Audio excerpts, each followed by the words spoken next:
पिछली वीडियो में हम लोग classification of substance on the basis of magnetic behaviour पढ़ चुके थे। उसमें डायमैग्नेटिक सब्सटेंस क्या है, उसकी प्रॉपर्टी क्या है, ये हम लोग पढ़ चुके थे ना। तो आज का टॉपिक है क्या, पैरामैग्नेटिक सब्सटेंस, अनुचुंबकीय पदार्थ ना। अब यह है होते क्या है, इनकी प्रॉपर्टी क्या है, यह हम लोग पढ़ेंगे। Okay. there are substances which are weakly attracted in magnetic field are called paramagnetic substances। वे पदार्थ जो चुंबकीय क्षेत्र में तनिक सा, थोड़ा सा आकर्षित होते हैं, अनुचुंबकीय पदार्थ कहलाते हैं। वे पदार्थ जो चुंबकीय क्षेत्र में थोड़ा सा या तनिक सा आकर्षित होते हैं, अनुचुंबकीय पदार्थ कहलाते। For example aluminium, sodium, copper chloride, oxygen etcetera. Okay, ये तो इसकी डिफिनेशन हो गई। ठीक है, प्रॉपर्टी में आइए। पहली प्रॉपर्टी है net magnetic moment of an atom is not equal to zero. किसी भी परमाणु का तुल्य चुंबकीय आघूर्ण शून्य नहीं होता। इसका मतलब कि इसके परमाणु में इलेक्ट्रॉन जोड़े में नहीं पाए जाते। इलेक्ट्रॉन ना, जैसे सोडियम का एग्जांपल ले लो। सोडियम का कितना होता है भैया, डायमी नंबर 11 होता है। जरा इसका वो बोल दो आप लोग तो, इलेक्ट्रॉनिक कॉन्फ़िगरेशन। मेरा भाई केमिस्ट्री बहुत कमजोर है। 1s2 2s2 2p6 6 4 10। फिर ना इसके बाद क्या आएगा, यस आएगा। बोर मॉडल सही मानो 3s1। देखो यहाँ पेयर में है, यहाँ पेयर में है, यहाँ पेयर में है। इसका नेट मैग्नेटिक मोमेंट जीरो।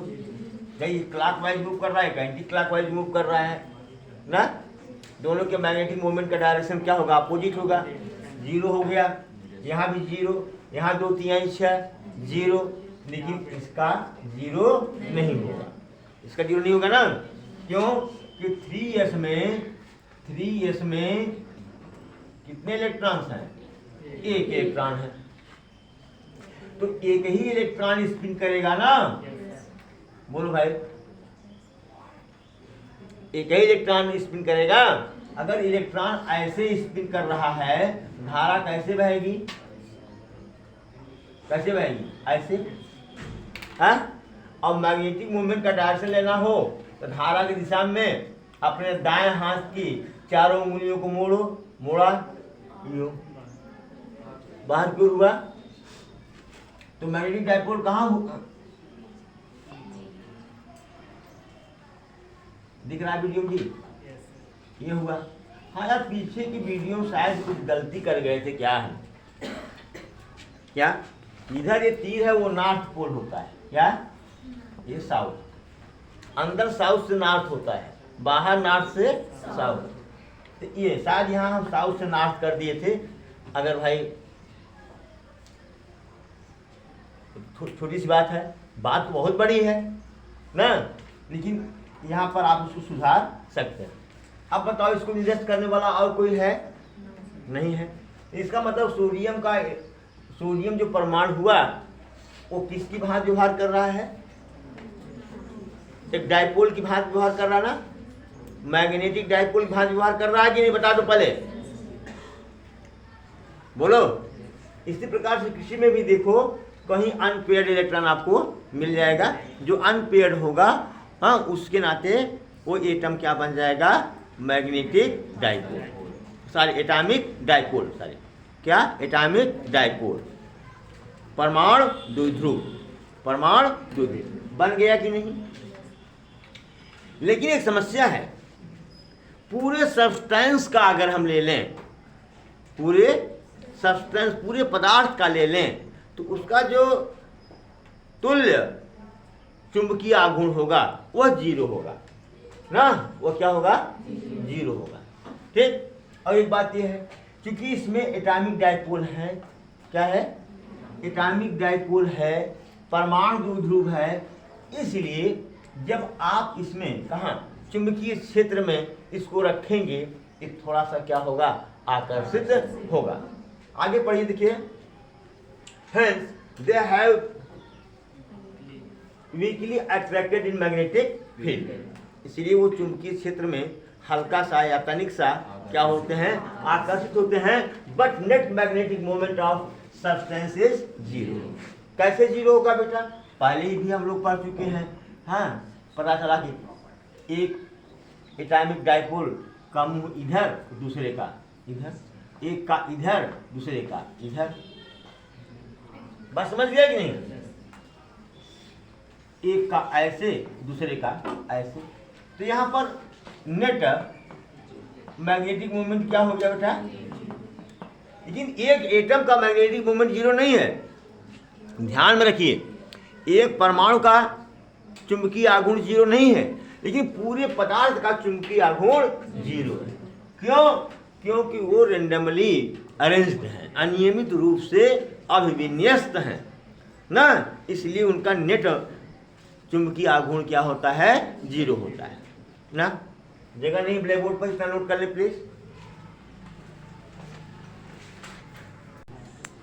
अब देखिए, when paramagnetic substance is kept in external magnetic field, the atomic dipoles align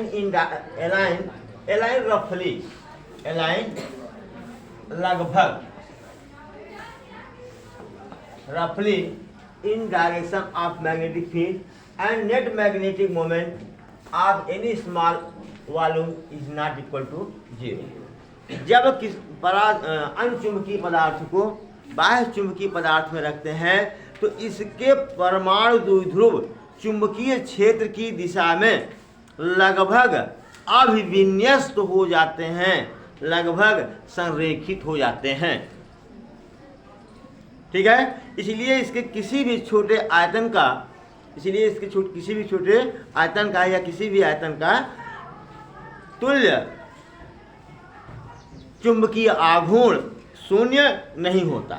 okay, जैसे देखिए, अभी बताया था फर्स्ट प्रॉपर्टी में, जैसे यही है, कोई इधर, कोई इधर, कोई इधर, कोई इधर, ऐसे होता है। ठीक है, लेकिन अगर हम इसमें क्या करें कि इसको हम कहाँ रख दें, मैग्नेटिक फील्ड, कहाँ रख दें, मैग्नेटिक फील्ड। लो भाई, ये मैग्नेटिक फील्ड है, बी एक्सटर्नल, बी एक्सटर्नल। तब क्या होंगे, ये रफली एलाइन हो जाएंगे, संरेखित हो जाएंगे, ऐसे ऐसे ऐसे ऐसे ऐसे, हाँ, ऐसे ऐसे ऐसे ऐसे हो जाएंगे। ठीक है, अब ये यहाँ पर नेट मैग्नेटिक मोमेंट क्या है, 0 नहीं है। ठीक है, अच्छा, आपको बताया था, अगर इसके टेम्परेचर को बहुत घटा दिया जाए, टेम्परेचर को, अब मैग्नेटिक फील्ड को और स्ट्रांग कर दिया जाए। कैसे स्ट्रांग करेंगे, अगर कोई किसी कॉइल में इसको रखे हैं, तो कॉइल में फेरों की संख्या बढ़ा दो, धारा का मान बढ़ा दो। कॉइल में फेरों की संख्या और धारा का मान क्या करोगे, तब ये लगभग इस तरह से हो जाएंगे। लगभग क्या, ये पूरा अलाइन हो जाएंगे ऐसे। किताब में तो हमारे ऐसे ही दिया रहता है, डायरेक्ट ऐसे अलाइन हो जाए। अब बताओ आप एक चीज कि ये सारी मैग्नेटिक फील्ड ऐसे है भाई, एक्सटर्नल मैग्नेटिक फील्ड ऐसे है। अब बताओ H और I का डायरेक्शन क्या होगा, यस क्या कर रहा है? मैग्नेटाइज कर रहा है। एक्सटर्नल फील्ड क्या कर रहा है? मैग्नेटाइज कर रहा है। और आपका नमूना या पैरामैग्नेटिक सब्सटेंस मैग्नेटाइज हो रहा है। तो यहाँ क्या होगा? I and H, vector I and vector H will be in same direction, in same direction. होगा कि नहीं बता दो पहले। इधर H और इधर I, तो हम कह सकते हैं कि नहीं I is equal to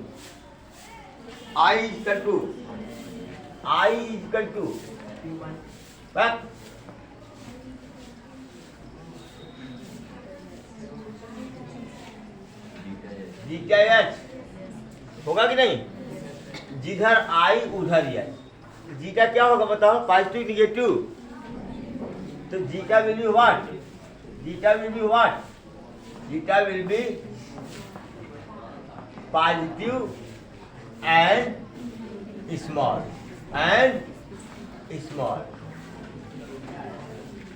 okay. Note करेंगे इसको, कर लें। चलिए हर प्रॉपर्टी देखिए। रिलेटिव परमेबिलिटी, सापेक्ष चुंबकशीलता, म्यू आर बराबर क्या होता है? 1 प्लस जीटा। और जीटा यहाँ पर क्या है? पॉजिटिव है। बोलो, पॉजिटिव मतलब ग्रेटर देन 0 है कि नहीं? इसका मतलब कि जो म्यू आर का मान होगा ये स्लाइटली ग्रेटर देन क्या होगा? 1 होगा ना। मतलब कि रिलेटिव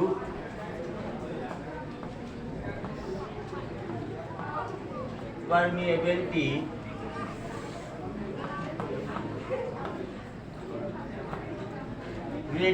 मतलब सापेक्ष चुंबकशीलता will be slightly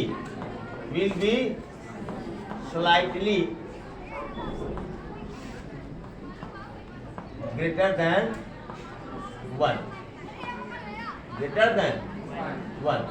मतलब सापेक्ष चुंबकशीलता का मान 1 से कुछ ज्यादा होगा, 1 से कुछ ज्यादा होगा। फोर्थ देखो कि अगर इसको नॉन यूनिफॉर्म मैग्नेटिक फील्ड में रखा जाए, ठीक है ना।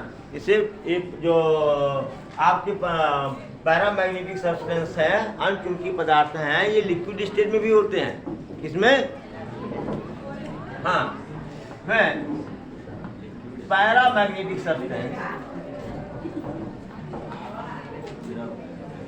Magnetic substance is kept in external magnetic field. They move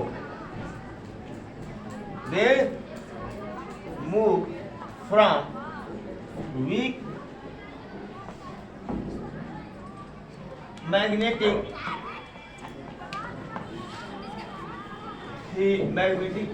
region, weak magnetic field to strong magnetic field, क्योंकि अट्रैक्ट हो रहे हैं ना।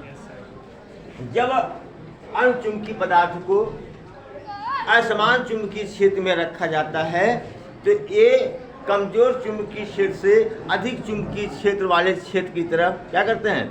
मूव कर जाते हैं, चल देते हैं या चलते हैं।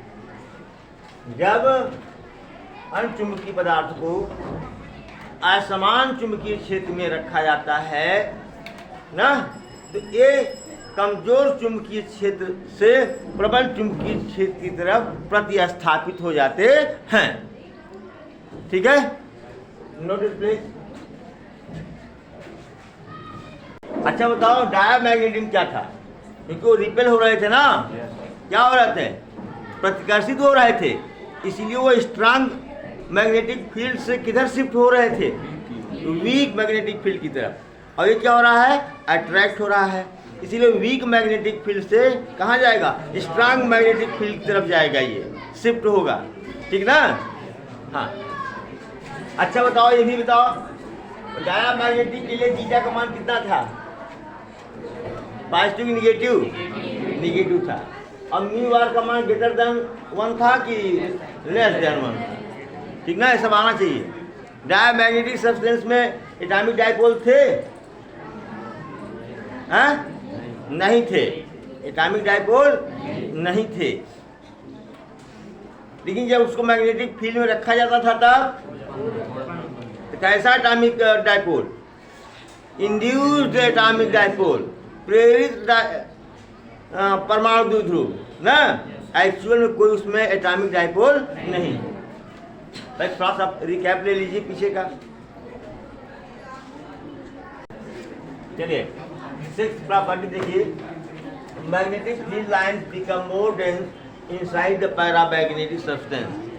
चुंबकीय क्षेत्र रेखाएं अणचुंबकीय पदार्थ के अंदर अधिक घनी हो जाती हैं। तो कैसे अधिक घनी होंगी बेटा, बताओ? जैसे अब डायामैग्नेटिक में देख रहे थे आप, डायामैग्नेटिक बात कर रहा हूँ। इसमें अगर मैग्नेटिक फील्ड ऐसे है तो इसके डाइपोल अपोजिट डायरेक्शन में, इंड्यूस डाइपोल कौन ऐसे अरेंज हो रहे थे। ये क्या कर रहा था, एक आग बुझाने दे रहा था, बाकी क्या कर रहा था, ये बाहर कर दे रहा था कि नहीं, याद करो, बाहर कर दे रहा था ना।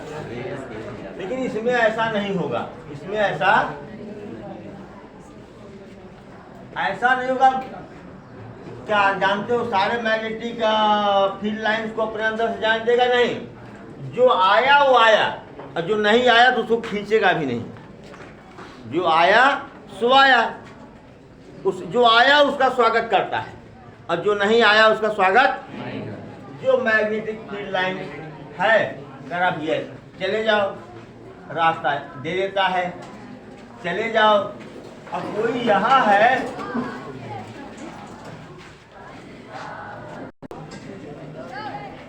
कोई यहाँ है तो इसको ऐसे नहीं खींचेगा, क्या भैया तुम भी चले जाओ, तुम्हारी कोई जरूरत नहीं है। मतलब डायामैग्नेटिक सब्सटेंस की कंपैरिजन में पैरामैग्नेटिक सब्सटेंस के अंदर मैग्नेटिक फील्ड लाइन ज़्यादा डेंस होती हैं, ज़्यादा घनी होती हैं।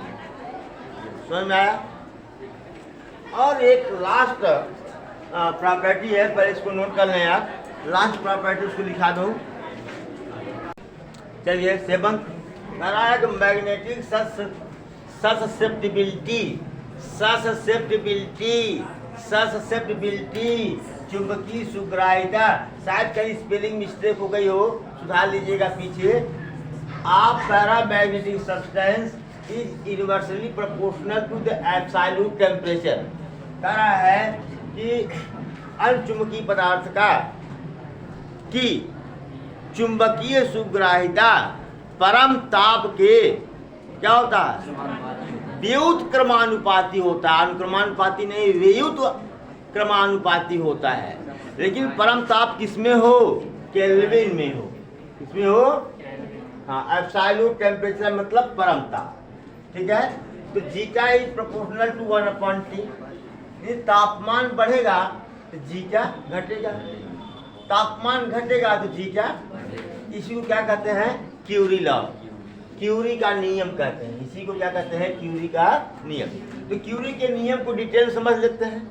तो जो अच्छा बताओ, जो इसका इंटेंसिटी ऑफ क्या मैग्नेटाइजेशन जो होगा, ये प्रोपोर्शनल टू एच होता ही है, बताया गया है आपको ना। ठीक है, अब यहाँ इंटेंसिटी ऑफ मैग्नेटाइजेशन बता रहा हूँ 1/T, मतलब इंटेंसिटी किसके प्रोपोर्शनल हो गई, H/T की। अब बराबर कब होगी इंटेंसिटी, जब किसी कांस्टेंट का गुणा कर देना। जहाँ C क्या है, C equal to Curie constant. What? Curie constant, Curie का नियतांक। बोलो भाई, कोई दिक्कत? अच्छा, अब यहाँ से अगर हम दोनों तरफ यस का भाग दे दें, देखिए यही है क्यूरी का नियम। क्या है ये? देखिए आप कहोगे साहब क्यूरी का नियम यहाँ यह बता रहे हैं, यहाँ क्यूरी का नियम यह बता रहे हैं। आपके दिमाग में बात आ सकती है ना, यहाँ भी क्यूरी का, इसको क्यूरी ला कर रहे हैं, इसको भी क्यूरी ला कर रहे हैं। थोड़ा आज का अल्टरनेटिव मेथड देख लीजिए, या इसको देख लीजिए अल्टरनेटिव। हाँ ला, इसका अल्टरनेटिव ला देखो, दोनों पक्षों में यस का भाग दे दो, तो I upon H equal to C upon T. I upon H को जी क्या कहेंगे कि नहीं कहेंगे? क्या कहेंगे? जी क्या कहेंगे? बोलो। Equal to C upon T. अगर सी कांस्टेंट है, अगर सी को हटा दिया तो जी क्या बराबर क्या हो गया बताओ? प्रोपोर्शनल टू 1/t हुआ कि नहीं? बोलो, क्या इसी से ये निकला है? तो दोनों ये है भी और ये भी दोनों क्या है? क्यूरी का नियम। ठीक है, तो इस तरह से आज हमारा जो है ये पैरामैग्नेटिक सब्सटेंस का डिफिनेशन और प्रॉपर्टी समाप्त होता है। नेक्स्ट वीडियो में हम लोग पढ़ेंगे ferromagnetic substance. What is the ferromagnetic substance and what are the properties of ferromagnetic substance. Okay बेटा, खूब पढ़ो, खूब पढ़िए, खूब बढ़िए, मस्त रहिए। Thank you so much for watching video.